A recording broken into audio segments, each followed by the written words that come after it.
This podcast contains material that is intended for mature audiences and may not be suitable for all listeners. Enjoy. I don't want to get on the bandwagon. I'll burn that wagon down and join the band. Traveling troubadours, terrorizing street corners just to try to get some supper in our hands. Now I waited all my life to get this off my chest, scream bloody murder until someone understands that it ain't about the money, the drugs, or the women. I make this noise just because I can. And we'll all join in to that original sin. So let's get rowdy and reckless. Let's get rowdy and reckless. Let's get rowdy and reckless. Just for the hell of it. Just for the hell of it. Bounce pass to Fizer. Good patience. Now he'll take it in. Oh, what a play! That's the capper in this game. Did he take it to them? With the fourth pick in the 2000 NBA draft, the Chicago Bulls select Marcus Fizer from Iowa State University. Hello and welcome to another edition of Old Man Strength, a podcast of the Tailgate Society and brought to you by Deadeye Barbecue Sauce. You can go ahead and check them out on the web at deadeyebbq.com, and please find us at thetailgatesociety.com. I am Tim Johnson, joined as always by Chris Shipley. Chris, how are we doing this evening? We're doing all right. We're doing all right. The snow's melted. There's no more snow around here. It's getting warmer. Spring break's coming. Although the last time we had a spring break, the kids never left, so I'm not so sure I'm super excited about that. No, I hear that. I hear that. We're not all the way done with snow up here in Minnesota, but we're close. It's enough where I was getting outside without a coat, and that was plenty good. I plan on grilling out tomorrow, so I'm excited about that. But you know what, man? I'm really, really, really excited to talk to our guest this evening. But Chris, I don't want to take this away from you. I want you to go ahead and introduce who our guest is. Well, tonight we have former Iowa State basketball legend, former lottery draft pick of the Chicago Bulls, the one, the only Marcus Fizer. Marcus, thanks for hopping on with us tonight. No problem. Thank you guys for having me. We are super excited to have you on. As you can tell, we're called Old Man Strength simply because we're old and we have no strength. So we try to bring on people that are the exact opposite of us. And so thanks again for coming on. How are you doing? Thanks again.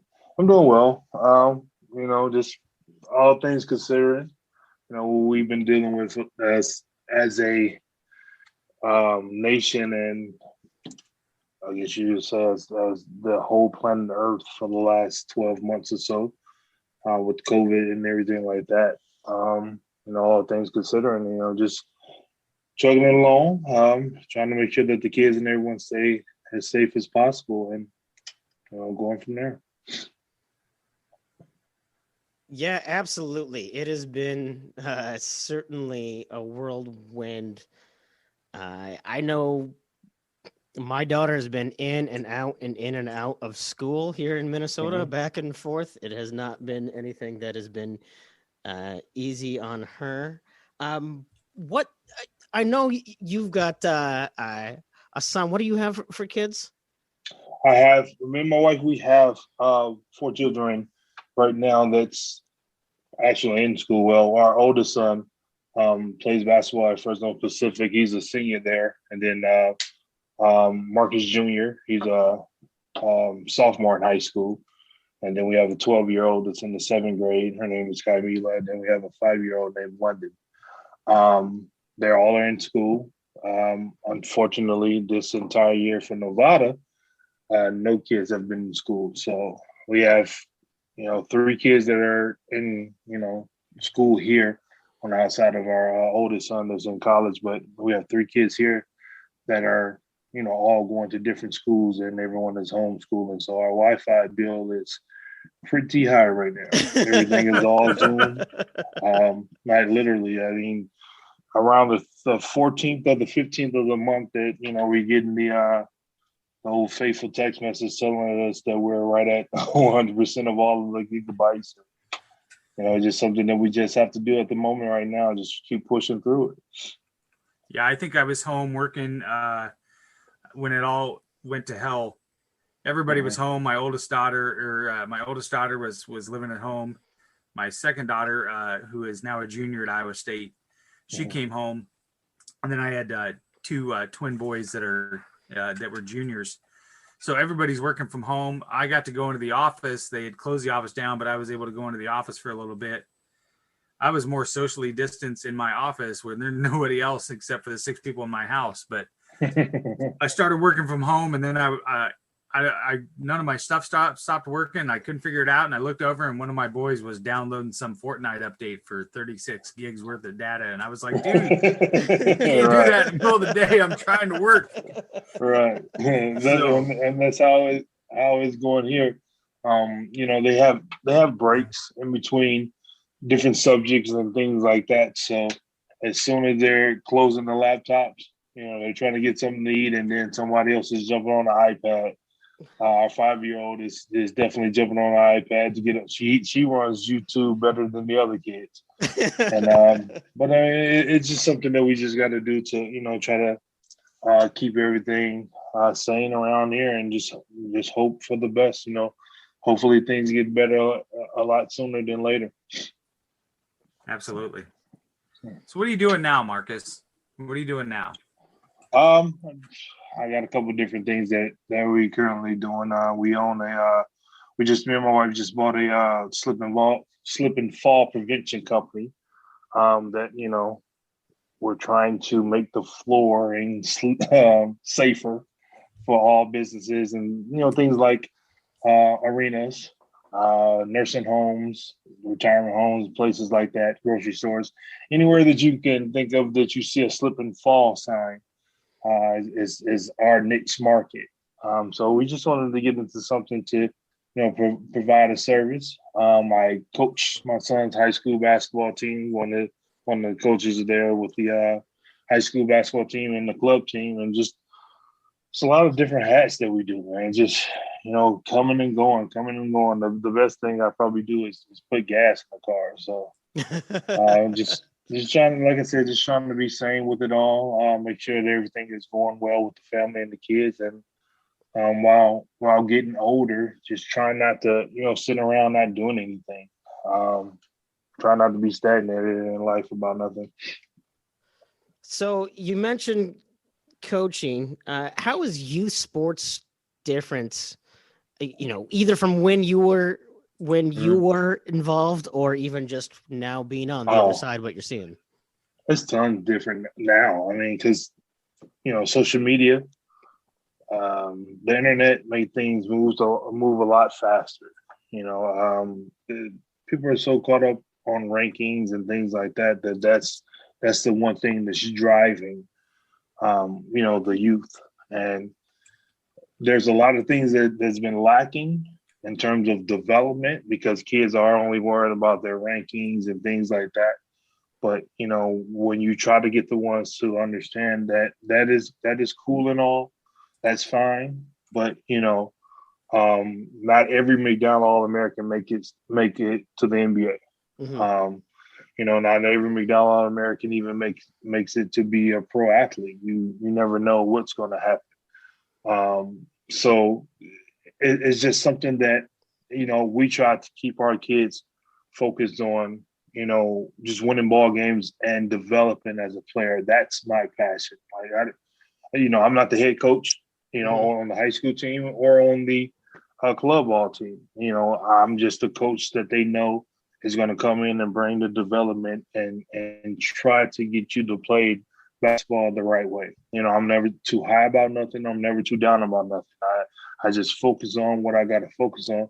And I like watching, good games. We don't have to win every game. We damn sure not going to lose every game, but we don't have to win every game. I totally understand that. But I being able to compete and knowing that you're competing is something that's more important to me, because you're going to live to see the next day and, the next game, and capitalize on the things that you made mistakes from the game previous and go from there. Yeah, certainly watching losing every game has not been a whole lot of fun. this year. No, never know. Has that been No, hard not for at all. you, Marcus, to watch that? It has to be hard for hard for me as a fan who lives and dies with that team and that university. It has to be hard for you too. It's extremely hard. It kind of went fast. It went faster than I expected, and then it's that snowball effect where it's just rolling and rolling and rolling. And at any rate, if the kids weren't competing, then you'll be able to say, well, they just giving up and things like that. The Big 12 is tough. I don't think people understand how tough the Big 12 is. And being able to have some kind of success in that league, it's going to take a lot. Asking if I foreseen us not winning the ball game in the conference, I never saw that happen. Never saw that happening. But at the same time, I try to catch every game that I can. The ones that I don't catch, it's because I'm doing something, coaching something that somebody has spoiled it. I record all of them. And, someone is always telling me, did you see the game? Or, man, Iowa State lost again or whatever. I'm like, thanks a lot. I was going to watch when I got home. But I still sometimes get home and I still watch it. I watch it like, I don't know what's going on because I just want to understand, how the guys play. How are they being receptive? Are they hustling? Are they being as tough as we've known? The Iowa State teams to beat. And at any rate, with everything that's going on with COVID, it's been tough. That you can say, what one kid is filling over the other. Marcus Jr. caught COVID last summer, and he missed, 2 or 3 weeks, and he's still having some residual effects from it that we having to watch him and everything like that. So I don't know what these kids may be going through, if any of them that contracted the virus during the time of the last season. But it's been really tough. It's been really tough, but, we're definitely diehard fans to the end, and, we see what happens. Yeah, I've always wondered as a fan, I've skirted that line of being so critical of, because clearly if you look at me, I couldn't play 5 minutes of rec basketball, but that's a whole nother podcast. But as a fan, is it fair for me to be critical of certain things or whatever, but still be supportive of the players, right? Like I always worry about making comments or whatever. It's never, I think it's more frustration of a fan that I'm sad that it's not better for them. It's not ever a criticism of the players, right? Because they're 18 and 19-year-old kids. Right. And for me as a 50 to live and die over the results of that one, they care way more about it than I do. There's no doubt. So I've always wondered from your guys' perspective, how do you view that from a fan's perspective? Do you look past that and know that, hey, we just care about the status of the team and you guys, and we understand your frustration? Or does that sometimes bother you when we're in a season like this and there's a lot of criticism going along? A little bit of both. I look at it as, being a fan of the sport, period. I'm just not a fan of Iowa State athletics or basketball. I love women's sports. I love all sports. Football to this day still is my favorite sport. I will sit down and watch a football game before I watch a basketball game. It's my first love, first sport I ever played. And just somehow, basketball got in my hands and everything else was history. But when we're going through a situation like this, you just try to be as supportive as you can. But, everyone is going to feel differently about what they think should be happening. Everyone has opinions. And, the story that goes behind that. Everybody has opinions, but some are going to take it a little bit overboard. Some are not. Some are going to say, you should support the team no matter what. Just because you're being critical, constructive criticism isn't you not supporting the team. It's just, being frustrated and trying to understand because you want better for them. You want better for the coaching staff. You want better for the organization. You want better for the team. You want better for the school as a whole, especially with the season our football team had.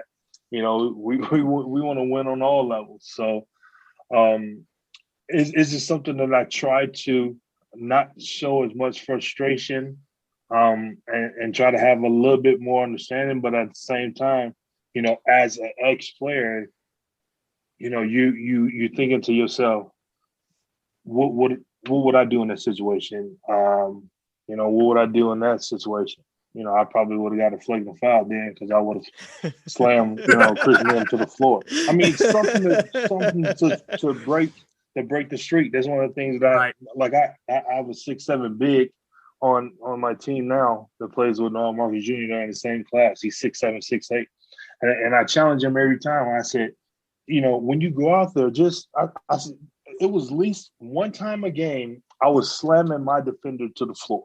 I know I was going to either get an offensive foul or the referee's going to tell me how we can play.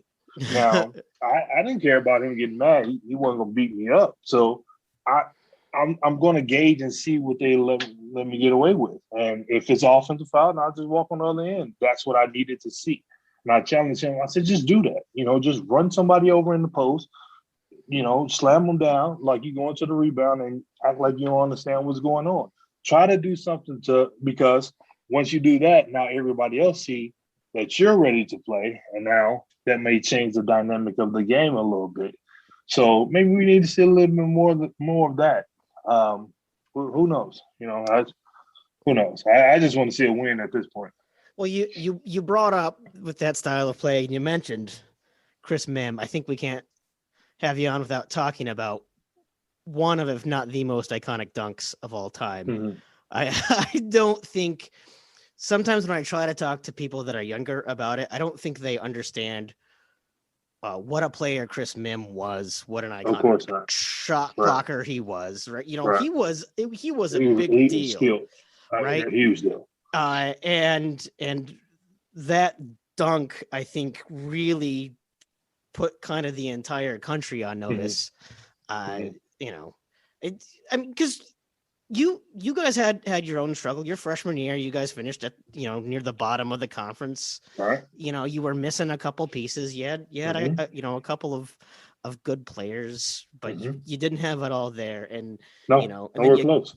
Right. And then you go and you get to that Chris Mims dunk. I wish I could explain to people kind of what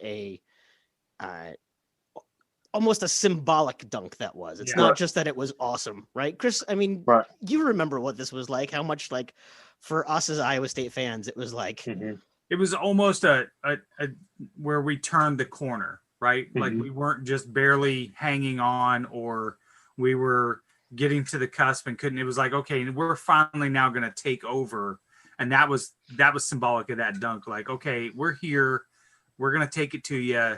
We're done fucking around. We're not going to be denied. And you guys are right. At that moment, right then and there, I knew that it was our time. You know, I think I had a string of 30-some games in a row, 30-some points of games in a row, whatever, which I wasn't focused on. I was just focused on winning. I knew we had Texas a few times, and we had Oklahoma, we had Oklahoma State. You know, we had some tough teams that we're going to be facing those last couple games. And, you know, the dunk wasn't playing. I was just in the corner. You faked a couple times, and, you know, the lane opened up. So I tell people all the time, during that time, I was just playing basketball. You know, I wouldn't focus on the NBA. I wouldn't focus on I remember seeing the national trophy, the national championship trophy before the season started. And I just remember saying, I want that. And that's the only thing that I focused on.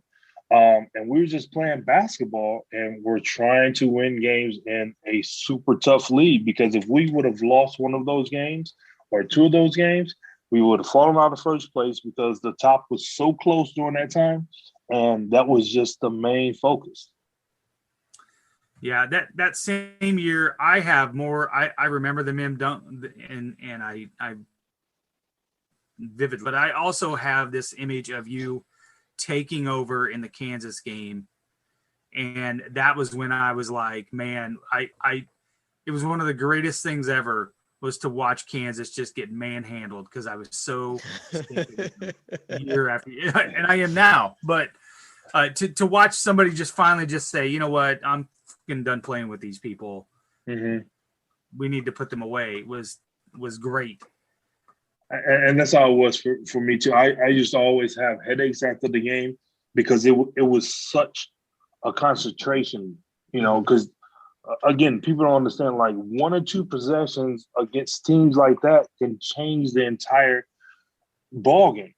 And so from the start to the finish, we were down in the 4th, and then Mel something just clicked in his head, and he got a couple steals, and before you know it, we're tied and going up, and then we're tit for tat. And so it's that if this shot doesn't go in, and again, Chenoweth would guard me 7-1, 7-2, straight up from the heart. I was going glass. I had no idea how I went straight in. I couldn't even see the basket. I was going glass, and that's where my eyes was focused on. And somehow it went straight in, and I thank the heavens that it went in, and the rest is history.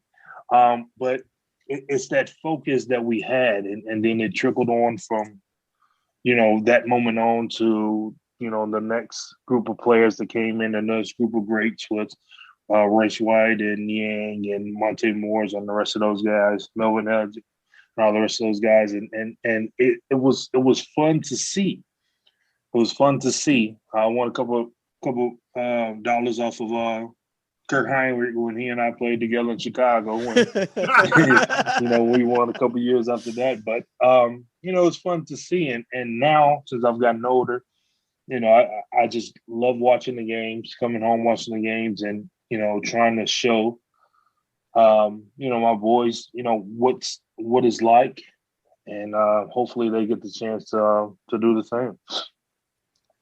So I mentioned having, going from bottom of the conference to top of the conference throughout your career. You also went through a coaching change. You went from the guy who brought you to Iowa State to someone different style, different, from my perspective, I guess, felt like played a little bit different style of ball. But, we're seeing a lot of coaches already are starting. The hot seat has gotten red hot for a lot of people. We anticipate a whole lot more coming here soon. What's it like as a player to go through a coaching change? It was difficult. It was extremely difficult. Me and Tim Floyd had a relationship before I got to Iowa State. At that young of an age, I don't think I understood like the business aspect of it all. But my focus was, I remember everyone wondering, well, is Fizer going to transfer? Is he going to transfer? And that never crossed my mind. Kids do it all the time now. I guess it's more readily accepted now. But back then, I focused on, the commitment that I made to Iowa State, not only to the coaching staff or the coach that was at the time was Iowa State Cyclones, and that was, my goal of bringing, some sort of championship there. And but once Larry came in, he was a lot like Larry, but he was a lot like Tim, but a little bit more intense. A little bit more intense. But the same values. They had coached together. Were good friends. I've known each other for years, so the same values were there. It was a little easier to understand Larry, which I was grateful for. It wasn't that drastic of a change, but he did amp it up a lot, and the result was, we began to win a lot more. Mm-hmm. That's something I've always wondered. Certainly being there on the outside, I think, that there was an intensity difference for sure. I think for us fans to be able to see, I think certainly we all kind of have our own favorite mid-game Larry rampage for sure. Oh, you guys were in the locker room. Yeah, I can only imagine what it would have been like in there. But he held us accountable. Like we used to have this breakdown chart that absolutely everybody from the top to the bottom hated. Jamal probably hated it the worst. And it was like little things like closing out, to the offensive player with your hand completely in his face. Like he would say little things like you're there, but you're not there. Like if your hand was almost to his face but not in his face, that was a breakdown. So it was like plus minus. The way you got back on defense, the way if you rebounded the ball, if you closed out and didn't say hands off, if you didn't help the helper, things like that. So you can. I remember the game against Missouri. Jamal had a triple double, and his breakdown plus minus he was like in a negative 98 or something like that. It was like, how in the hell, And so it was that focus thing. Like we focused on getting a win, we focused on playing well, but then again, the next thing we got into the locker room and Stevie is like, man, we got to wait to see what this breakdown chart looks like tomorrow, because if the breakdown chart was more in the negative than it was the positive, then there was punishment that was coming in terms of running suicides and things like that. So it kept us, focused on not individual accolades, but the things that we had to do to help the team get better and win. And that's the only thing that we focused on, and it made us play harder and harder and harder. I think that's probably a testament to what a good coach he was. And Tim and I talk a lot about fatherhood and stuff like that on this show. And what a father would do too, in that he's keeping you humble, and he's making you work harder and not have a big head, and those are the keys that lead you to success. I think basketball wise, Coach Eustace was probably one of the best coaches that we had there. It's a shame that some other things happened.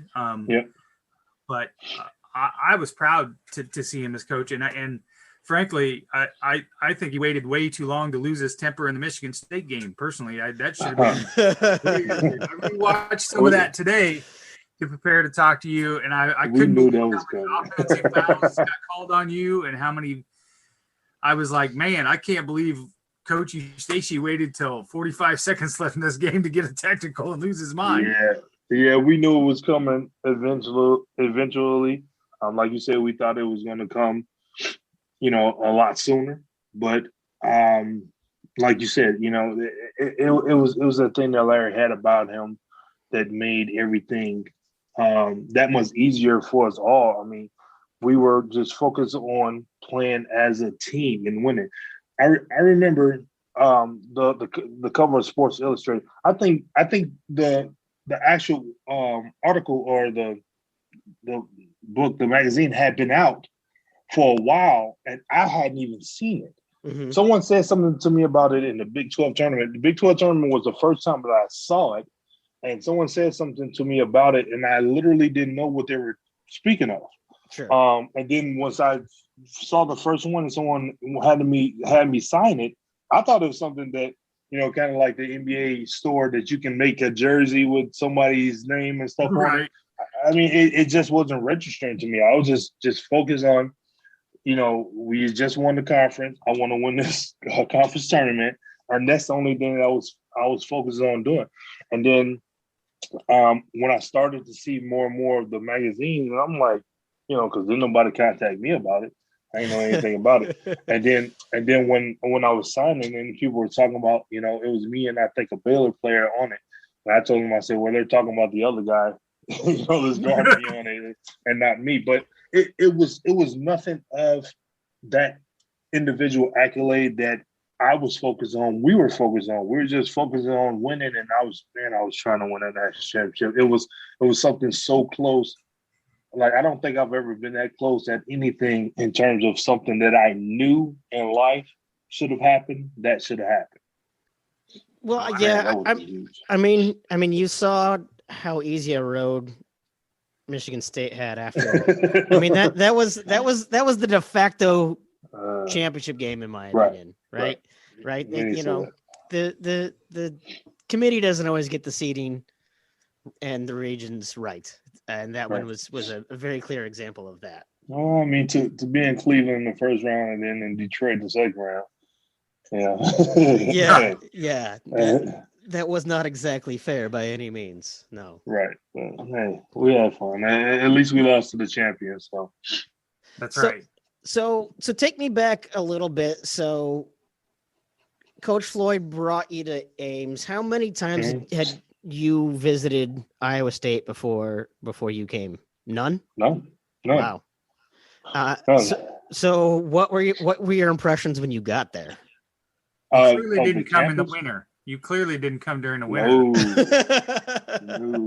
No. But I mean, I was originally born and raised in Detroit, so you know the snow isn't something that I shied away from. The thing that really impressed me and got me to watching Iowa State was the Big 8 champions. Kelvin Cato, Sean Bankhead, Dedrick Willoughby, J.C. Holloway. Those guys really, really impressed me. As a freshman in high school, when I first met Beverly Floyd and she gave me a media guide, I didn't know. I was still, playing quarterback in football. Basketball really hadn't stepped into my life like that. So by the time I became a senior in high school and, became a basketball star, McDonald's All-American, Iowa State was already in my heart.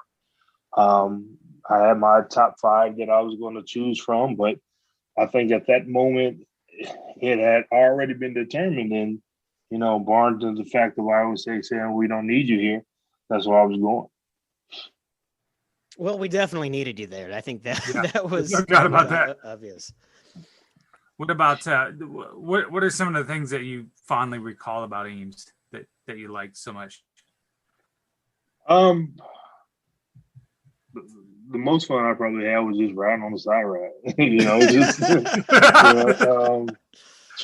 Trying. I want to have my wife come down here because she told me that everybody that rode the side ride was a nerd. So I just want record that Marcus Fizer rode the side ride. Oh, absolutely. Thank you very much, Marcus. Absolutely. I used to have to tell professors, like, listen, if I miss this one, then the next one is not coming for 8 to 10 minutes, and I'm gonna be late to practice. So I got to get out of here a little bit early and make sure I catch this last one. But I mean, that's the campus is a lot different than what it was back then. Now, I used to live in Larch Hall. My freshman and sophomore year, then my junior year, I moved off campus into an apartment. But there wasn't much that I did. I didn't hang out. I didn't party. I didn't do anything like that. I just went home and got rest to prepare for Larry Station the next day. Basically. No, we actually overlapped at Iowa State. I recall having a class, a lecture that you were in. You actually had to put your feet like 2 rows down. I think that might have been Kildy maybe. But I also I'm 5'6". I didn't have to do anything like that. No, that was never fun going into those lecture halls. I, on the other hand, was 5 years before that. I graduated in '95. I was there during the Fred Hoiberg, Lauren Meyer years. I think I had a class with Lauren Meyer, and I saw him 3 times, and it was during the 3 exams. That was the only time I ever saw him. That wasn't American history, was it? No, I think it might have been some psych class or something, Psych 101, or I don't know. It was a 100 level class. Yeah, I had that Psych 101 class, and I don't think I went but for the exams too. So speaking of that era and Freddie and him coming back to his alma mater and so on, and I remember, again, this tells you how much I know. I don't know anything. I was like, we're hiring Fred Hoiberg and coach shit. Like, why are we hiring that guy? I quickly ate my words shortly after that. When you saw him come back and so on, did that spark a little bit of interest for you? Because I know you've hinted around a little bit about you would love to come back and help the university in some capacity. Did that spark something for you a little bit? Absolutely. But what everybody needs to understand and know that, like, there's been a few doofuses on Twitter and Facebook and everything like that. There's more than a few over there, Marcus. Right. They're saying that I'm calling for Steve Jobs. Like that, I've never once said that. I've never once coached a high school. As a head coach of a collegiate team, and not looking to coach or be a head coach at a collegiate team. What my passion is player development, recruiting. Because I figure this. Listen, I'm just speaking to two guys right now. One was in school with me, one a couple years before. If these guys have kids that are playing basketball and we're Iowa State fans, and I'm in the Midwest and can go to their homes and speak to their kids about, hey, we're looking at you to come to Iowa State to play basketball. I think that the scales are going to tip a little bit on our side with Marcus Fizer coming in to speak with the kid and with the family and showing that interest than typically someone else. So if you have me there as a recruiter, you have me there as a player development, you're going to have me there as a de facto coach as well. Because I'm not just going to be there, to do one thing and do the other. I'm going to do whatever I can to help the team have success and win. Just like when my oldest son was in high school, I wasn't a head coach. I was an assistant coach. I'm the guy that's going to come in and, teach different drills and help them have the best season in school history there when my son was there, and, try to do the things that I can to help the ball club and the organization. So when Fred came back, absolutely, I was extremely excited. I played with Fred, played and worked out with him while he was in the NBA and I was still in college. So I've been on Fred for some years now, and I was excited to see what he was going to do. When he was there, I was actually still playing. So he and I talked a few times about, possibly coming in, but he said that he wanted to make sure that I was done playing, and at that time I wasn't done. Now I'm 42 and I'm extremely done. I will be definitely, honored to, in some capacity, be able to come in and do whatever I can to help. Not trying to take anyone's job, though. When was the last time you were in Ames and at Hilton? Last time I was in Ames and Hilton was 2019 for the reunion that the Coach Palm does every year. Obviously, we didn't have the one in 2020 because of COVID. Mm-hmm. But yeah, what's it, 2019? Yeah, I think it was 2019. I hadn't been back for any games because it's, my boys are always playing during the same time. It's kind of like the same situation where, my dad is an avid deer hunter. We have 80 acres of land back home in Louisiana that I've never been deer hunting because we're always doing basketball season. Mm-hmm. And my dad is such a deer hunter that, just because the land belongs to us, he's not going to allow me to walk back there without, hunter's license and just shoot at something. So I never had a chance to come back because my boys are always playing. So I'm looking forward to it. Hopefully this year that I can sneak Marcus Jr. down to, see some games and things like that. Or, who knows, maybe we'll be back in the Midwest. Just don't tell my wife yet. So, well, in your defense, I will say, just from my perspective, because I follow you on Twitter, we've interacted a little bit. I think that you're doing yourself a disservice by not. I appreciate the fact that you said what you said about Coach Prohm, because I never believed that, and I don't, and there was never any inclination that you believed that you wanted to take Steve's job. I think what you wanted to do was exactly what you said. Surely somewhere there's a capacity that Marcus Fizer is an asset to that. And I had a couple conversations with people online that I would say, you can't tell me that somebody that had his career and his perspective can't bring something to the table, whether it's a low-level assistant or something like that comes in and teaching post moves and talking to parents and things like that. You cannot tell me that he doesn't have some value for that. And if you're telling me that, then you're full of shit. So, to be the Not that only mine- McDonald All-American in school history, still to this day, is Right. it's kind of hurtful to me. You know, because I think we're definitely worthy. You know, we've seen, you know, lesser programs, lesser schools, lesser, you know, sides of schools have McDonald All-Americans. And I personally think if anyone has the ability to land the next one, it's probably the only one that's ever been in school history there. I cannot argue with that at all. Yeah. Not at all. Well, I want to take a second here and switch a little bit to your pro career. First of all, want to learn a little bit about what draft night was like. When did you know that the Bulls were going to take you? Draft night. Draft night? Okay. Draft night. I didn't work out for the Bulls. I was working out in training in Chicago with Tim Grover. My agent was out of Chicago. The Bulls had just drafted Hilton Brand the year before.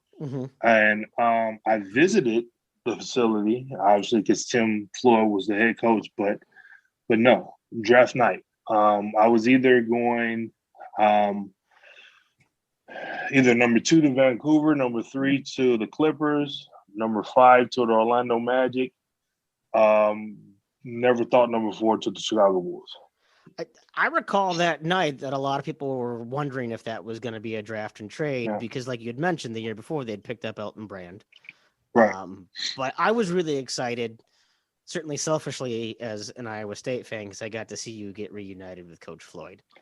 Yeah. But I mean, that did. You know, I didn't want to be the young fella that came in and ruffled feathers and things like that. Sure. We expected and waited all night. My agent at the time, Henry Thomas, rest in peace, he has since passed away. But you know, back then, it was the green room. We all were in front of the tables, and like the cameras came to your table for the whole shock and awe, you know, the reveal and everything like that. So we knew who was going next because all of the cameras and lights and stuff was going over to their table. Gotcha. And when they came over to my table with the 4th pick and the Bulls was on the clock, my agent was calling Jerry Cross like, man, what are y'all doing? Like, like seriously, like when the cameras came up, my agent kind of was under the table and he put the phone down because now we got to, you know, go through the whole process. But we literally had no idea that was going to happen. And I guess the rest is history. Do you think it helped or hurt you that Coach Floyd was already there? Because I feel like maybe there was some expectations you going there and having a relationship with Floyd that maybe there was a little bit more pressure on you because of that. It wasn't really pressure. It was, I mean, you got to understand, you know, I was drafted with 5 or 6 other rookies came in that year. Elton Brand and Corey Benjamin and I forget the other player name. 3 other guys was drafted the year before. The oldest guy on the team at the time was Fred Hoiberg. He was 26. You know, I mean, we were terrible. Were terrible. And we were just all young, vying for positions, really not listening. You know, half the guys really not listening to, you know, ex-college coach. You know, after the Dynasty Bulls and everything like that. I mean, we just were bad. We were just a terrible ball club. So it wasn't really any pressure. It was just all us trying to find our independent roles and values on the team. You know, you mentioned some of the younger players and continue to be younger. I've got friends in Chicago that would hate me if I didn't ask a couple questions. I think the first one, do you have any good Ron Artest stories? I have great Ron Artest stories. Me and Ron Artest have been great friends since we were 12 or 13 years old. I remember when I first got drafted, you know, Ron was one of them. Ron was drafted the year before with Elton. He's the third guy.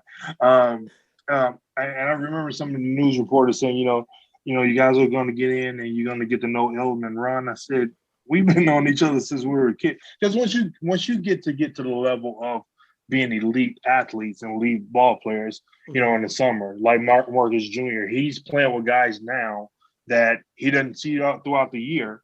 But, you know, once it comes to the All-American camp and things like that, they're in the same camp. Sure. So we have been knowing each other for years and years. We were on the same McDonald's All-American team and all of that. The story I will give you, though, is probably the best story, you know, of Ron Artest. And this was when he was Ron Artest. Something's going on in practice. You know, again, we're losing bad. Bill Cartwright was the coach.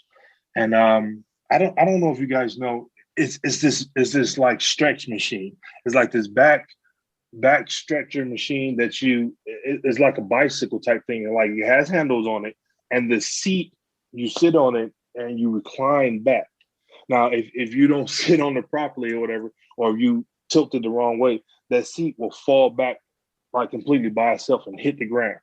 And you know, it's something that you sit on and it just stretches you out completely. At any rate, this thing literally weighs, I would say, 95 to 100 pounds, if not more. I mean, like you literally, you know, you have to drag it, then, you know, picking it up and moving it. And so Bill Cartwright kicked him out of practice with something that Ron was just really pissed off. And again, me and Elton have known him for years. And so like, we know when he's going to snap, when he's going to do this or anything like that. And so like Ron left off the court and that stretch machine was sitting beside the court. And so he stopped and me and Elton looked at each other like, what? You know, at this time, I'm bigger and stronger than Elton. Elton was a little slimmer than me. Mm-hmm. And so he's like, "Fizer, you got to go get him and hold him." And so we was watching him. So he started walking back towards the court. And so he stopped beside the thing. And with this part of his wrist, he put his hand up under it and just threw the thing onto the basketball court. and it bounced a few times. And me and Elton looked at each other, and like me and him both had to go over and carry it off of the court while trying to figure out how in the hell did he just sling this thing all the way onto the court underhanded. And he stopped and walked off and went changed in the locker room. And the whole rest of practice, me and Elton was just sitting there thinking to ourselves, how in the hell? And it was just a normal occurrence, like on any given day. You know, of Ron Artest, but that's just how. And he has a younger brother named Daniel Artest. He has a podcast as well, and Daniel was probably 2 or 3 times stronger than Ron. And he played basketball too. But their whole entire family of the brothers were just super, super strong. They didn't look like superhuman strength type people, but that story right there. When I tell people that story, and like if you knew the device, you would be like, "There's no way in hell that happened," and we watched it happen. Well, I mean, you saw how the longevity of his career, and you know how his game changed certainly, but you know he obviously, I think a lot of other things overshadowed kind of what a physical specimen he was in a lot of ways too, right? Yeah, a lot of people thought he was. You know, if you look at him, you thought he was 225, 230, maybe. Ron was like 250, 260. Mm-hmm. When I first got to Chicago, I was 255 and Ron was 260. Oh wow. I would not have guessed that at all. No. Nobody would have guessed that. He was literally, I was 255, 257, and he was 260. And it wasn't no, you know, out of shape 260. Like people think LeBron is 245, so LeBron about 275, 280. Come on, he's 6'9". And carrying all this weight and muscle. People thought Karl Malone was about 240. We're not going to get into the size. I personally feel like Zion Williamson is, but you know, it is what it is. When you carry that much muscle, you carry a lot of mass with it. Mm-hmm. And he was a lot stronger and a lot more stout than what people thought and understood. Was that something about the NBA maybe that you noticed? Certainly, the Big 12 had, you know, we mentioned people like Chrisman. They certainly had some physical big guys, but Gabe Uneki. Yeah, right. Yeah, Nahara. I hated seeing that guy. Nahara always bugged me as a fan. Yeah. He was one, but I mean, yeah, we had some physical guys that we had to go up against. You had a lot of great players. You mentioned you got to have a lot of fun with Heinrich, certainly because you guys had gone back and forth. You know that the Big 12 certainly was getting a lot of guys into the lottery, a lot of first round picks throughout that time. Who are some of the other players that you played with that you really kind of enjoyed spending time with? Jamal Crawford, of course. When my young guys came in, Eddie Curry and Tyson Chandler. But more so probably Charles Oakley and Antonio Davis. Mm-hmm. You know, those are the two guys that really taught me about how to be pros. I remember walking into the practice facility and you know, to work out and train to get my workout sheet. Charles Oakley didn't have a workout sheet because I don't know what you're going to tell him to do in terms of working out. But he's standing over there curling 120-pound dumbbells, and I'm thinking, what in the hell have I got myself into? I'm like legitimately curling 120-pound dumbbells, and so you know, just getting close to those guys, learning more. You know, the things that I needed to do to try to be successful. Should have listened a lot more than I did. You know, probably when I ran into the injuries and things that I did, and had my career go the way that it did. But I've taken a lot of that from what I've learned from that whole experience, and you know, teaching it to my sons, and it's pretty much going from there. Well, you mentioned, you know, again, a lot of the youth. You had Elton Brand was a lottery pick. You were a lottery pick. Tyson Chandler was a lottery pick. Jay Williams was a lottery pick, right? Mm-hmm. So, you know, and then a lot of different people had different things derail their career early. And certainly what happened to Jay was very. What was it like for you guys when Jay had his motorcycle accident?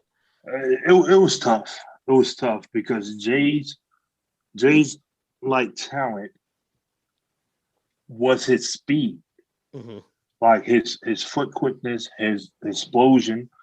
Yeah, he can shoot it. Yeah, he can pass it. Yeah, he can get to the basket and everything like that. He can jump, but that was his game, that explosion. And you know, he tore his knee up pretty bad. He broke his pelvis. He had some ligament damage in his foot, and once that occurred, you know, it was pretty much it. You know, but I remember it, you know, like it's yesterday, the day that, you know, it happened. You know, and he was trying to do, I guess you say, the right thing. He had rolled the motorcycle to the practice facility, and he was trying not to be like on the freeway, and he was just taking like side streets and everything back to his condo. You know, that's where the accident occurred. It wasn't like a motorcycle accident, a bad thing like that. He got off of the main street, got over like a little bit in the side. The motorcycle hit like some gravels or whatever, and it slid from under. And he put his foot down, and, you know, going at a pretty high rate of speed, not super fast, but putting his foot down, it messed up his foot, his knee, and that pelvic. He broke his pelvis, and, you know, the rest is history. But I remember, me and my brother playing video games, and my agent called me or sent me a text message on the Motorola two-way pagers saying Jay was just in a motorcycle accident. I'm not sure if you remember, man, I had just told him not to ride that bike to work, and then that happened. So it was real tough. Really tough. Yeah, I think, you know, just thinking about those Chicago Bulls teams, certainly you guys had a lot of challenges coming in that post-dynasty period. You know, I've heard a lot of, I don't know, it seems like some players either loved or hated Jerry Krause. I think there was just a whole lot of unrealistic expectations too, that I think, unfortunately, there was just so much turmoil in that post-Jordan, post-Pippen era that it Yeah, I don't know that that organization is still recovered. Well, I mean, it's hard to recover from a guy named Michael Jeffrey Jordan. Yeah, that's You true. know, it don't matter who you draft. I mean, even if you would have drafted LeBron James, it took LeBron some years to get back or to even get Cleveland to the level of winning the championship. So, not only was Mike gone, the whole entire team, the whole entire dynasty was gone. I mean, the next couple of years, the Bulls were in the lottery. So it was tough rebuilding from that. Even those dynasty years didn't start off like, the Golden State dynasty years. I think that crept up on us fast through, them getting some players not being selected as high as they thought, of the players' talent were going to pan out to be. And then, some free agents and things signing, and the rest is history. But, those are some tough years. Those are really, really tough years. Like I said, we were young, everybody vying for position.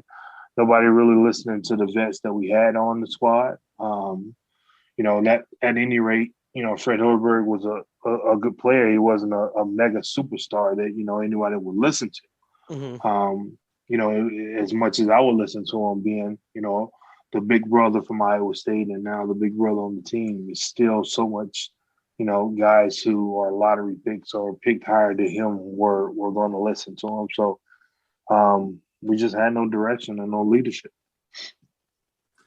You talked about Golden State and their rise and so on, and it's almost like they have kind of revolutionized and changed the way basketball is played now with the 3-point shot and the different offenses and whatever. How do you think Marcus Fizer in his prime would fit in today's type game?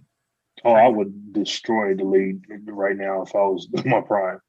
It's just, my foot speed, my shooting ability, my handle, my strength in terms of a lot like Julius Randle is coming into his own now and things like that. Draymond is I'm a little bit better shooter than Draymond, I feel.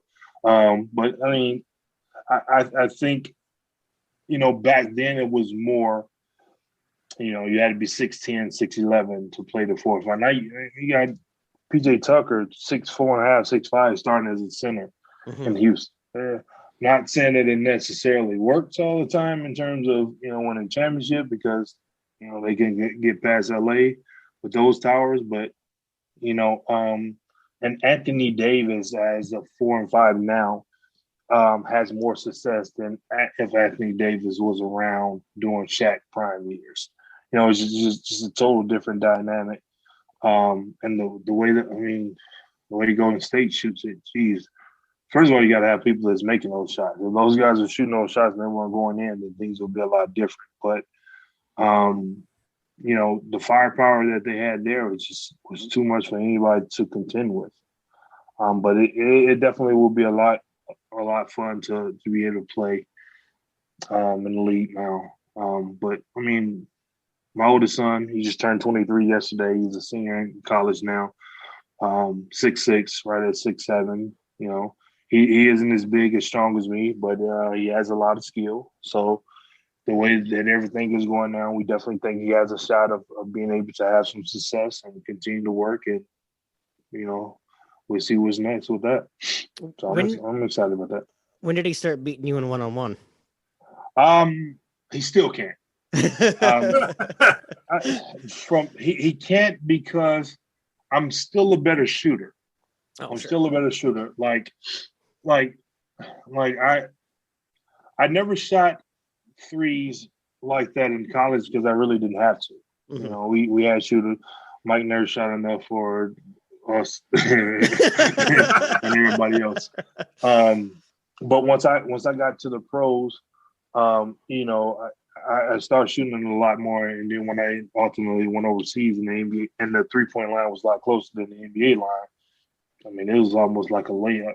So when I'm playing against my sons now, and we're on a high school court, that's a standard big man jump shot, in the NBA. So I will really have to focus in get in his head, make him miss a shot, and shoot over the top over him, or post him up every once in a while to get up a couple points and things like that. I mean, it's been about a year and a half since we played. Because all last year, they had them quarantined at school where they couldn't leave. Yep. So it's been a while since we played, but Marcus Jr. He's not even close yet. He's 6'5" and 180, so he's not even close yet. But a Monday Motor son, he's 6'6", and as long as I can shoot over the top of him and get in his head and not miss a shot, it depends on how many points we're going to. You mentioned playing overseas as well. I do want to ask you a little bit about that. What was that experience like for you? Hardest basketball ever in my life. Hard. Basketball, overseas basketball is way harder than the NBA. Way harder. Now, what way? People, I mean, just how they play. You got guys that are Ginobili mentality, going 100 miles per hour. I mean, they shoot down the lane, just drive and kick. And it's just a fast-paced game. They don't call as many fouls, so when you're a bigger and stronger player, they allow the defense to get away with more. I've said it to people. I'm not saying that the talent is better. The level of basketball is harder. Sure. From a small town in Louisiana, and one of the guys that grew up in the area with me, Paul Millsap, a guy named Vaughn Wafer, who played for the Rockets, went to Florida State. Another guy named Bernard King, who played at, you guys remember him from Texas A&M. Yep. His younger brother, Courtney Robson, played for Texas A&M a couple years later. And so we're older guys still playing or whatever. And Courtney was finishing up at Texas A&M. And we were all in the gym working out and training, and Courtney didn't show up. And so Bernard is his older brother. They had the same father. Not the same mother, they have the same father. And so Bernard's like, he just think he's gonna go overseas, and because at that time Courtney's 6'9", 6'10", he's bigger than all of us now. And he was saying he think he's just gonna go over there and dominate. I remember Vaughn Wafer said he don't want to go overseas. Like you guys think it's easy and sweeter. Like, he don't want that overseas. Like, it's just that hard, just that tough. You're over in countries where you're the American import, so you're probably making more money than any of the national players. The national players on those teams, are supposed to be the stars, and they bring you over from the United States, which you have a lot more notoriety, especially if you have some NBA pedigree on your resume. So they make it so much tougher. The referees make it so much tougher. And so, like, after a game, that next day, I will literally have to take the next day off just to ice and relax and, recuperate my body, because it was just that hard. And the NBA, money is so much higher. They, people say, well, why are they scoring so much now and everything like that? Because that's what they got to pay. That's what people are paying to see. And so they got to protect this investment. Sure. I tore my ACL with the Bulls. My first time I tore my ACL in January 30th of that year, 2003. And by training camp in October, I was back playing. 7-8 months later, like 100% back on the court. Mm-hmm. But I didn't have, like D Rose, a $200 million Adidas contract, but they gave him 2 years off. Right. So, because Adidas told him, like, listen, I know y'all paying them what y'all paying them, but we paying them too. So we're gonna make sure that this knee is okay. I.e. Porzingis down in Dallas with New York. He tore his ACL. You take ACL in the NBA now, it's a minimum 12 months off. Minimum. That's definitely something that I have noticed is they give people a lot more time. There's not nearly as much of that, Let's get back. Let's get back. Yeah, right? Because it was a lot of, like, there was some honor in playing through pain, which to me always seemed like, right.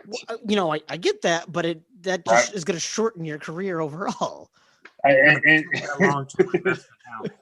Yo, I'm telling you, and like now, with these, I tore my ACL 3 times. With these 3 ACLs, with my ankles and things like that, like in our home now, I'd say this is probably a 5,500 square foot house. We have 23 steps from the first floor to the bottom floor. How do I know? Because I count every last one of them up and down, But I told my wife that the other day. I said, maybe I should have taken more time off in between. I said, but in that era, it was the pride of playing, and you wanted to, oh man, you out with how's your ankle? It's sore as ever, but if I can move and I can jump, I can play through the soreness, and deal with it later. Now it's later, and I'm dealing with it, But I remember D Rose saying, I want to be able to play with my son, once I retire, and people, gave him a lot of flack behind it, but I definitely see and understand where he's coming from now. Definitely.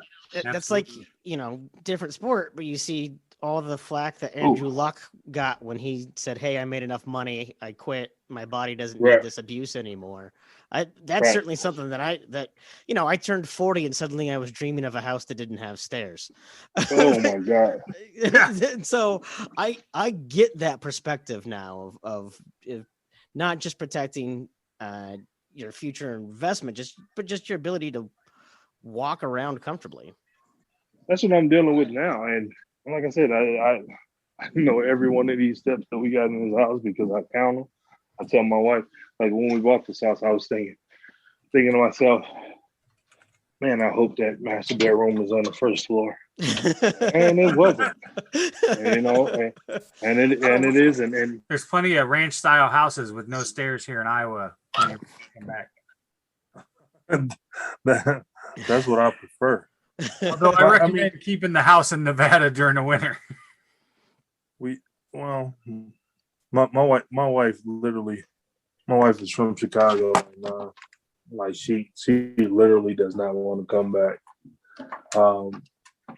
She told me like if you do get an opportunity at Iowa State or whatever, go back to the Midwest. She said, hey, it's going to be like you were when you were playing overseas and we stayed at home. So I'll stay here with the girls, and you go do what you got to do, and we'll visit. Because when I was overseas, like I was literally gone, 8 to 10 months out of the year and didn't come home. So, being in the United States, that'd be a lot easier. But we'll see. My oldest son, he's a senior.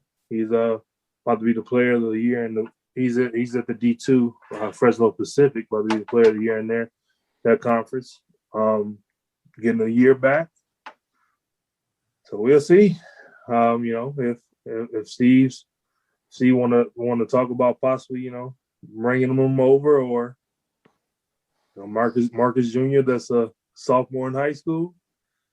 We got Ames High around there. That's right. Hey, that'd be all right.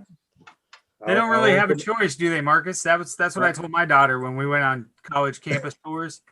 We went to Iowa State, and then she wanted to go to the University of Iowa and tour that. And I was like, I'll take you, but we didn't make that tour. She's like, made the Iowa State tour, and she's like, I'm sold. I was like, that's right. I was like, I'd have took you, but I'd have wrote the check with my Iowa State alumni tuition check. That's what I've done. Yeah, my dad told me that I could go to any college I wanted at Iowa State. That's cool. But we'll see. I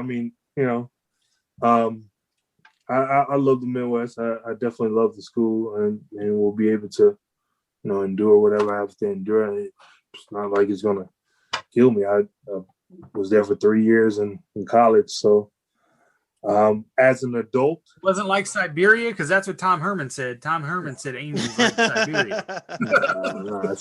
Chicago probably was worse. With the lake effect, snow and everything coming off the lake here, and we lived in the north suburbs, like right off the lake, so that was extremely cold. Was it a little bit of a culture shock coming here from Louisiana though? What was the biggest adjustment for you? No, I mean, probably the biggest adjustment was being readjusted to the cold. I left Detroit my freshman year in high school, so in the last 4 years in high school, I was there. But other than that, I literally, it was nothing of the coach. I was focused on school and basketball. That was my reasoning for being at Iowa State. I could count on probably one finger the number of parties that I went to, at the student union. It just wasn't nothing. It was just nothing of that for me. I was so afraid of the stories of what they tell you about being an athlete coming to school that I just didn't focus on any of that. And then my sophomore year, when we had the Larry Eustace show going on there, it was nothing but, going to school, going to practice, and focus on getting your rest and doing it the next day. What was it like playing with Jamal Tinsley? Probably the easiest thing ever. The only thing about Mel was you just have to be cautious of him hitting you in the face with the ball, which I guess necessarily wasn't a bad thing, but there would be. I'm probably about 95% sure that there wouldn't be the season that we have or the Marcus Fizer legacy without Jamal Tibbs. There's no doubt about that. Like he put the ball. All I had to do was get the rebound to Stevie or Paul and Martin, get the rebound and just go, and just run. And I knew whenever I didn't have to sit and wait and beg for the ball. I knew whenever that position of openness came, the ball was going to be there. And I can remember times like literally running down the court so fast and not even looking at him and just feeling the ball just pass right and just putting my hand up, grabbing it and finished. So that without him, definitely. And then the next year when you were gone and the ending in that NCAA tournament, did you feel a little sad that you weren't there to help him, or were you just? Yes. I was really sad you weren't there. I mean, I ended up leaving, not to chase the riches or anything like that. Like my parents' house burned down, and all of our possessions and everything that we had were lost. And after the tournament was over, I remember sitting on the couch just thinking to myself like how depressed I was to the fact of we were done, and we lost the way that we lost. I don't think I went to class for the next couple of days, just trying to get my mental back. But literally thinking about, I know people are whispering about the NBA, but damn, I really wanted to, and we're all, have the chance of coming back.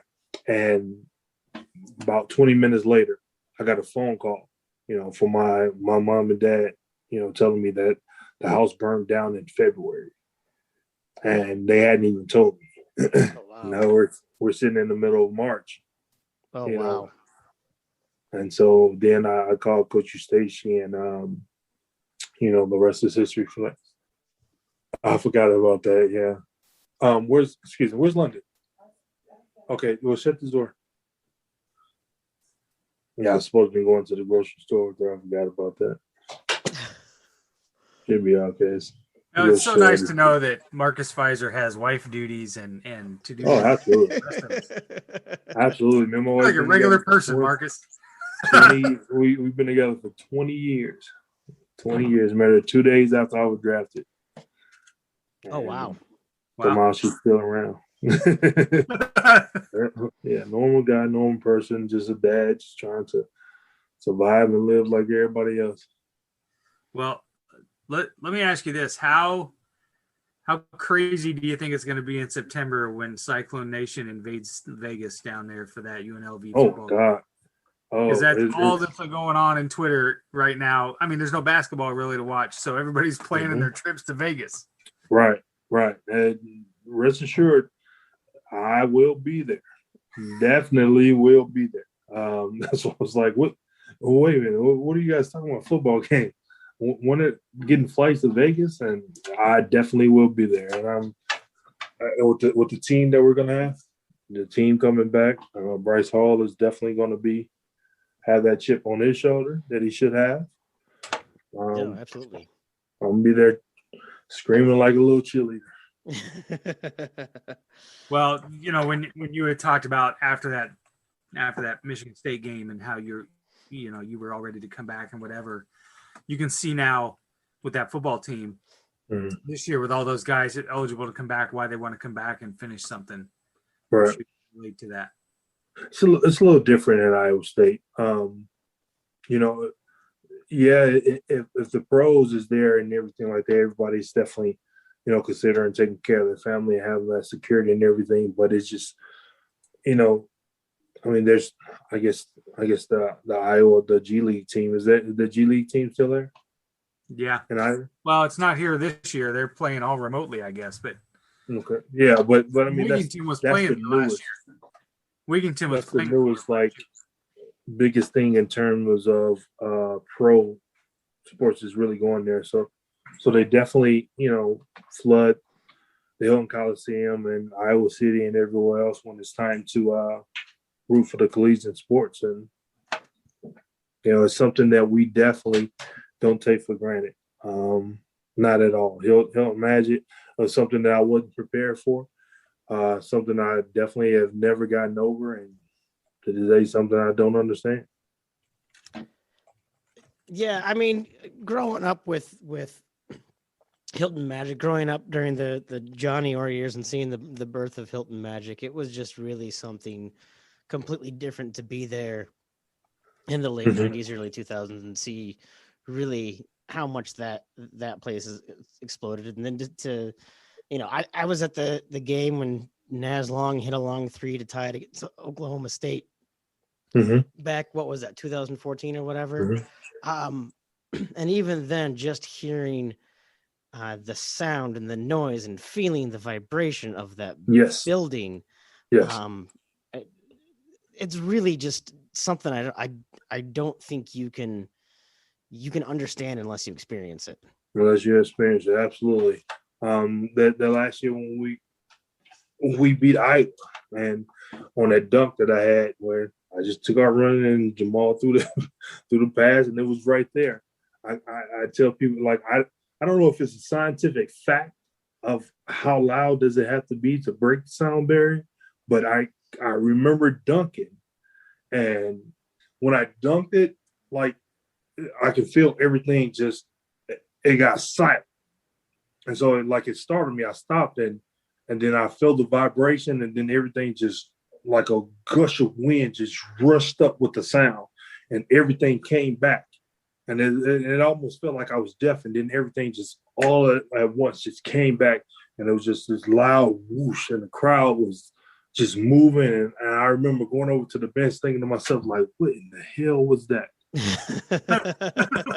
I like literally that's one of the moments, because I mean, like if you woke up and you couldn't see and everything was dark, you thought you were blind, or you see people's mouths moving and you're not hearing anything, you think you're deaf, is like a startling thing. And that happened. I was saying to myself, like, did I lose hearing for a second or what? But then I just realized it's all these crazies here going wild. I knew we weren't losing that game then. I personally like to think that as a fan, I get to take some credit for all of those wins just by being a lot of. I'm going to take credit for it. I think, Chris, is that fair? That's great. I think if fans was there, I've only been to 3 games in Hilton, and we lost all 3 of them. I think if the fans was there now, I don't think we would be 0-4. No, not at all. No. I think there's a lot more that goes into that, just with the adrenaline and everything that's just that we're just missing out on right now. There's just something along with COVID. There's just something I think missing right now that we need to get back to in the spirit of Hilton and Iowa State men's basketball. And I mean that as a fan, and I mean that as a fan of Steve Prohm, as Coach Prohm. I think he's a wonderful man. But we're missing something. We're missing something, and it's a shame. Yeah, it is. It definitely is. And hey, I mean, me and Steve talk from time to time, about different things that's going on. I know it's been a tough year, but I'm definitely open to, if it's a special assistant to the head coach, or you can call me the janitor. I'm going to get to that floor to help these guys, do something, because we got to develop the players a little bit better. If Big George don't do nothing but take one drop step and a jump hook, the NBA all-time leading scorer did that, and nobody could stop it. Let's find out something that's going to work. We're in a three happy, era and everything like that. Well, okay, if they're going to put up the threes, then we're going to crash this board a lot harder. We wanted to have more offensive rebounds than the defense. Than the opponents had total rebounds, and we wanted to make more free throws than the opponents attempted. That was the two things that Larry said we absolutely had to do. And I remember, last year we played down in Texas Tech. I think we didn't even give them an offensive rebound the whole entire game, because we were just that relentless. This is what we got to do. This is what we came here to do. This is what we came for. And, you're going to have to take us into 3 overtimes, Oklahoma, at your home to beat us. That's how focused and how forceful we were. It's a tone setter, I think, personally. I think that's part of what we're missing is exerting our will and a tone setting that we have. I rewatched that 2000 the Michigan State game today, and I think about the 8 or 9 minute mark left. You guys were you had 12 offensive rebounds, I think. Those guys, and Michigan State was leading the league, leading the country in rebounds at that time. I mean, you guys had taken it to them, and it set a tone that's what we were going to do, and we were going to take it to you. So, we just need something different for sure. So, and that's purely from a 50-year-old non-athletic fan perspective. But hey, so from a 42-year-old ex-athletic now fan, that's been through it all, and I see it, and I totally agree. And like I said, if it's just getting a flagrant foul or an offensive foul that I know, I teach my kids now, and I tell them, I say, on a lot of my moves aren't moves to score. There aren't moves like going anywhere in particular, but I know if I do this hard, it's going to get this reaction from the opponent, and it's probably going to be a defensive foul. Like, I had nowhere to go, but it set the tone of how hard they're going to have to play against me, and it sets the tone of how the referee is going to call the fouls, and it lets me know what I'm going to do this way or that way. It's just the tone setting. Sometimes you luck out or something happens from it, or, I find Mike in the corner just standing over there like he always stands over there, and he knocks down the 3. But majority of the time, like, it wasn't no go-to moves. It was let me figure out what they're going to allow me to do or what they're going to try to stop me from and counter off of it. Like, if it's, we running a set play and screen the roll, like, that's too easy to figure out. Like, get that ball up there, go get it. If you don't go get it, get back and get it back from them. I mean, it's just that simple. And, it should be that simple with the talent and the players that we've had there. I'm excited to see what Big Foster going to do.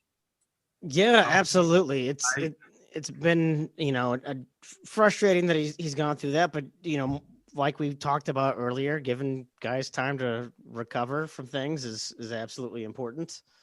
I watched him a couple times in high school. His high school is about 30 miles south of where I live. And he played here in Norwalk against Bowen Bourne, who is a Norwalk kid, Mike Bourne's son.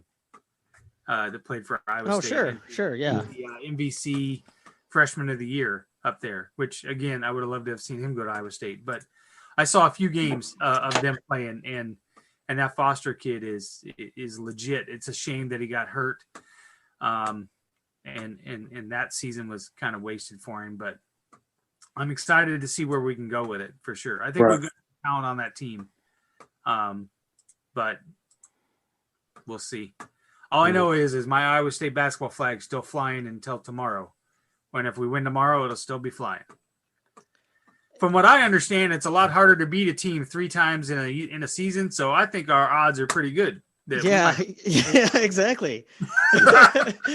No one's gonna be able to beat us 3 times, so all part of their secret plan. It starts tomorrow. Yeah, it's tomorrow night or Wednesday night. I'm sorry, Wednesday night. Right. Wednesday night. You got me trying to set my. Well, I don't guess it's TiVo anymore, but that's all right. I'll tell my kids I'm going to tape something, and they'll look at me like, "What the hell are you talking about, Dad?" whatever. You know what I'm talking about. You guys remember the big Sony Vega TVs? Oh yeah, the big. Those were like the first super flat screens, but it wasn't like a plasma screen or whatever. And like we had some Marcus Jr. 16 now, just turned 17, and we had some pictures from when he was a baby.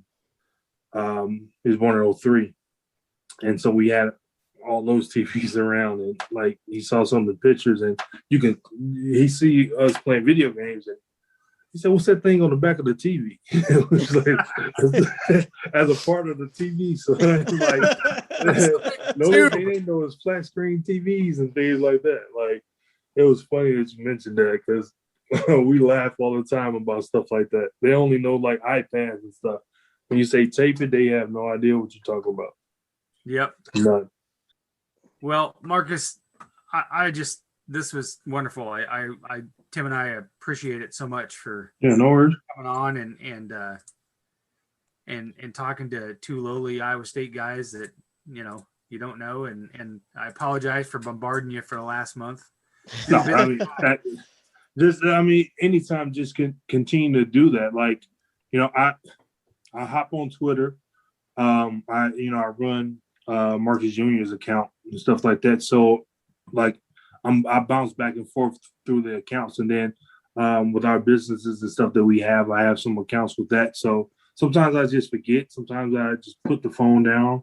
Sometimes I'm traveling and doing whatever, and just don't get back to the phone or anything like that. But shoot me a text. I don't know if you guys have my cell phone. You could call or shoot me a text anytime as well. Like you said, we all same normal type guys. I think people on Twitter, I guess more make a bigger deal of me than I make of myself. And I ain't got time. We drive normal cars. We got the Volkswagen Passat. We also got the Volkswagen minivan. I drive a minivan, because we all have no idea how much you and I are just alike, Marcus. Come on now. 40 miles to the gallon.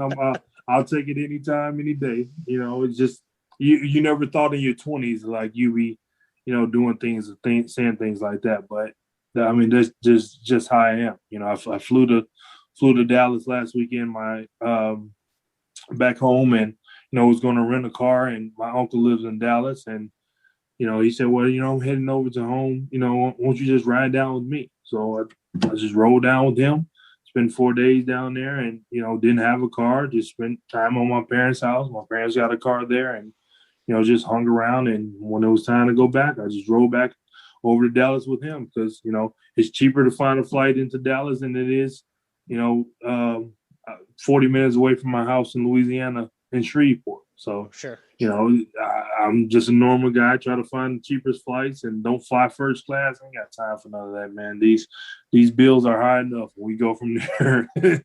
Hey, we're coming to, my wife and I are coming to Vegas for that game in September, and we were searching for flights, and I was like, well, we can take this one at 4:00. It'll go to Charlotte, and then we'll turn around and go to Vegas, but it's a lot cheaper. And we're like, we'll take it. So no, we'll take absolutely. Matter of fact, I left a day later, and believe it or not, like my round trip flight from here to Dallas and back was $89. $89. If I flew down and came back on Saturday night instead of Friday night, like, come on now. Yeah, right. You know, $329 versus $89. Yeah, you know, $89.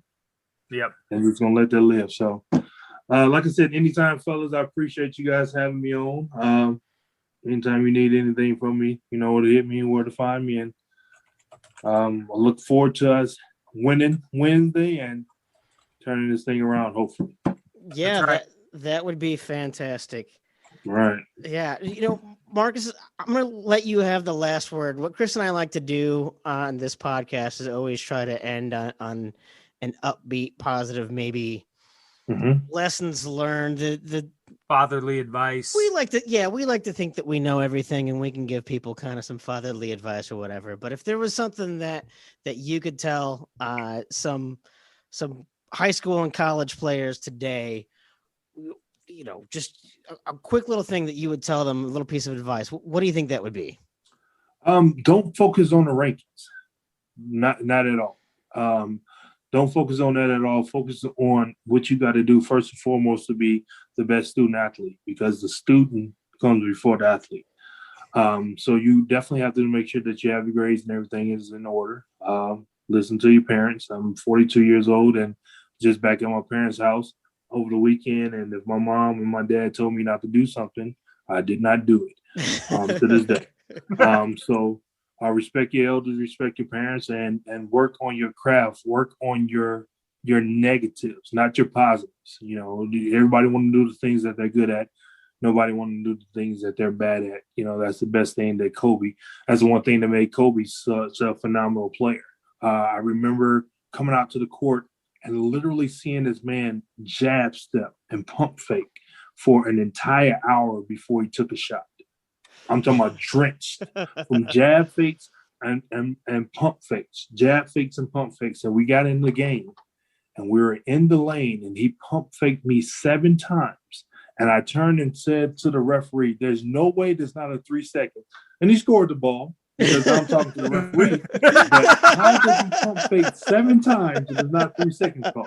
So it was a negative to him, so he worked and made it a positive. So work on your negatives to get better. Your positives are going to be there when you need them at always, and you know, work and focus on what you got to do to make yourself better and the team better. Well, perfect. Yeah, absolutely. Chris, do you have anything else? Nope, not at all. Again, appreciate the time, Marcus. Loyal Sons forever true. Go Cyclones. Absolutely. And you take care. You too, brothers. Yep. Take care. Thanks. Yeah. Have a go. Well, that was fantastic. I don't even know what to say. I just really appreciate that he took the time out to talk with us. He's a very genuine person, and I think that definitely comes across. And man, I know that man still bleeds cardinal and gold, and that's fantastic to see. No doubt. And you can tell his love for the game and for what it brings, good and bad, right? Yep. Which was kind of inspiring to listen to. And I think, you know, good things are ahead for him and for all of us. And you know, what a treat to be able to talk to somebody that's had highs and lows, and to see somebody so well grounded and have good values and good perspective on life. Yeah, absolutely. Amazing. Wonderful. Well, Tim, it's almost like we know what we're doing around here. Every once in a while, it kind of feels like we've got some people fooled anyway, but right? That is fantastic. Well, thank you all for joining us on this special edition of Old Man Strength. We want to encourage you to check out the Tailgate Society at thetailgatesociety.com for a whole bunch of great content on not just sports, pop culture, politics, anything going on in the world today. Food. We talk about food. Our Munch Madness bracket should be coming out here pretty soon, which is an annual thing that we do. So please go ahead and check that out. All the other Tailgate Society podcasts, which too many to name, but a lot of great content coming out from a lot of great people there as well. You can go ahead and find us on Twitter at strength_old. You can find me at Tim Johnson MN. Chris is Cy Grad, Cy Dad. Yes, sir. Hey, I got it right this time. Which is fantastic. And of course, please go ahead and give Marcus a follow as well. He shares a lot of great wisdom. He does interact with people. And as you could hear from this evening, he is a very genuine guy. So we appreciate that. I think that's all we have. So with that, we will see you guys next time. I don't want to get on the bandwagon. I'll burn that wagon down and join the band. Traveling troubadours, terrorizing street corners just to try to get some supper in our hands. Now I waited all my life to get this off my chest, scream bloody murder until someone understands that it ain't about the money, the drugs, or the women. I make this noise just because I can. And we'll all join in to that original sin.